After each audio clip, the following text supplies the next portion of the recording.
Back here on First Things First, NBA and NCAA champ Antoine Walker joins the show. Hold up, brother. Good to see you. What up? Welcome back, man. Yeah. A lot to chat with you about, Antoine, but the big game last night is where we're going to start. The NCAA championship game, it was Texas Tech, it was Virginia. Picked this up late, less than 20 seconds to go. UVA down 3, DeAndre Hunter nailing the 3 in the corner. We're tied in overtime now. $1:15 left, Texas Tech down 2. David Moretti gets the ball knocked away from him, but after a closer look, it is ruled UVA ball on the replay. Another close call goes UVA's way. Cavaliers would pull away to win 85-77. Virginia is your national champion 1 year after losing to a 16 seed. What a difference a year makes, Twan. What do you make of UVA's turnaround from last year to this? Impressive. I mean, when you get eliminated as a 1 seed by a 16 seed, you know you lose a lot. And this team, this group, stuck together and pulled off a miracle. And you know, when you're a championship, you got to win.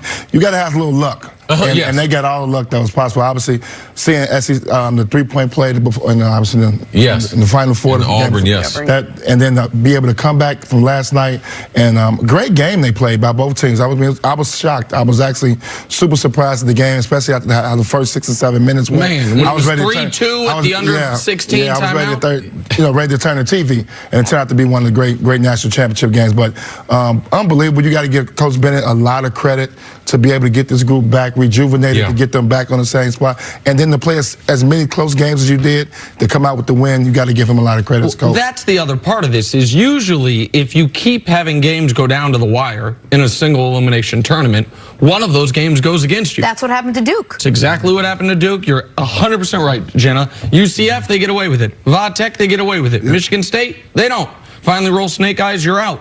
Virginia was 95% to lose with 5 seconds left in the Elite Eight game.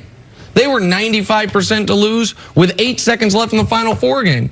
They were probably around 85, 90% to lose when DeAndre Hunter hit that clutch three-pointer that was Texas Tech, best defense in the country this year. That's defensive breakdown at the end now. Up 3, 12 seconds left. The only thing you can't do is collapse off the best player in the game in the corner, leave him wide open, collapse off anybody for that matter, but leave him wide open for 3. But then, Virginia also needed some luck at the end with the call. They found a way to persevere, and given what happened with them last year, it's to me as heartwarming, if I can be a little corny, as any sports story is, to come from those depths to those heights in about a 385-day span. And can I also add, too, if you look at how Virginia won the game last night, you look at the numbers in college basketball, you got to be, I believe, that's just my own personal opinion, that you got to make free throws. And you got to be able, and you got to make the 3-point. The 3-point line is so important. They make 11 threes. They go 20 for 23 from the free throw line. The game before that, he makes all three free throws. They did everything possible that you can do late in games to make sure that they win those games. Yeah, if you like basketball, and this is not pro basketball, but if you like basketball, playing defense, doing things the right way, shooting basketball, man, they got some of the greatest form, out there on the court. You like seeing this. So Virginia being paid off of what happened last year, and these young kids in the emotion. Nick, the guy talked about, they struggled with anxiety, people in their classes, things like that. It's different when you're being paid and you lose, because you still get paid. In college, man, when you are involved in something like this, you don't know if you'll ever get back. Being a 1 seed, losing to a 16 seed, first time in the tournament, and for them to be able to come back a little more than a year later and be able to hoist that trophy, great story. And when you're an amateur and it's the type of loss where you're the answer to a Jeopardy question forever. You are a punchline. You're the anecdotal, you don't want to pull a Virginia.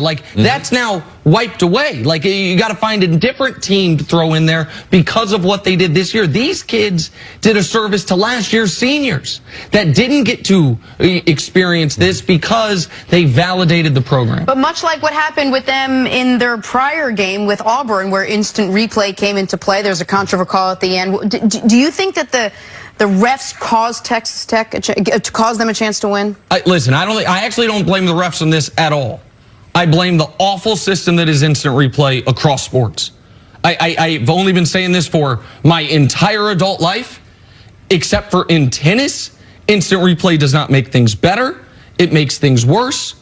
And the idea that that play is off Texas Tech goes against, since Naismith invented the sport up until 4 years ago with 4K high definition frame by frame.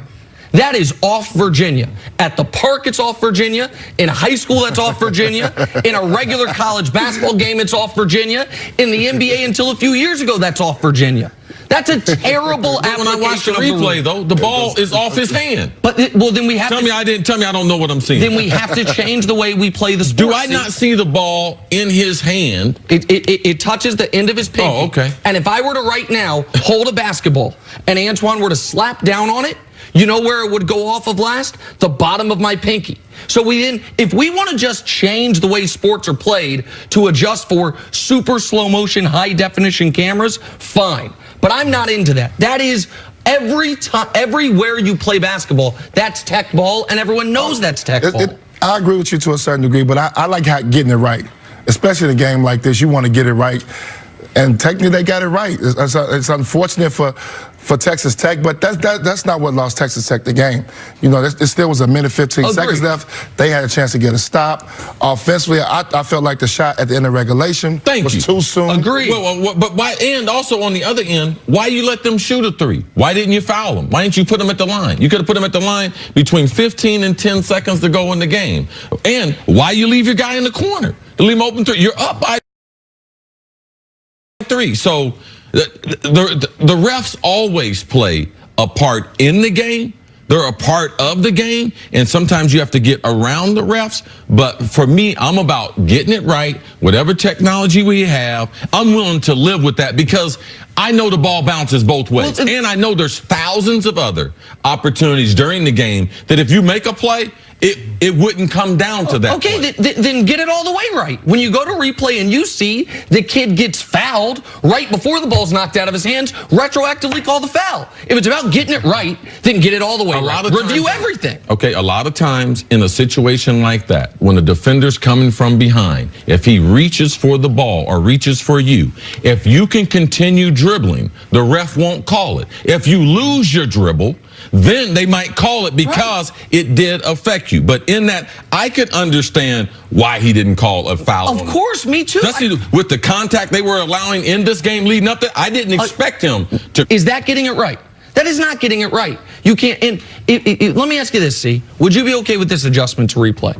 Since it's there to fix egregious mistakes, you can go to replay, but you can only watch it in full speed.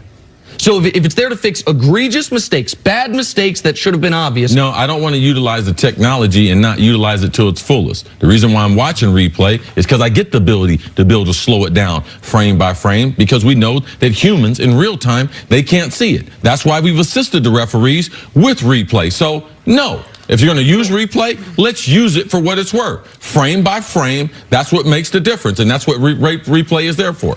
I understand both sides. It's tough, but I do like the fact of getting it right. So if we got to go to I'd rather get it right than just take the eye test. I want to get it right, but they didn't get it right. Let's not take away from what Virginia did this entire tournament, especially in the last 3 games of the tournament. And they probably would have won anyway, by the way. They said they would have had the lead and it would have been tech ball, but that's ridiculous.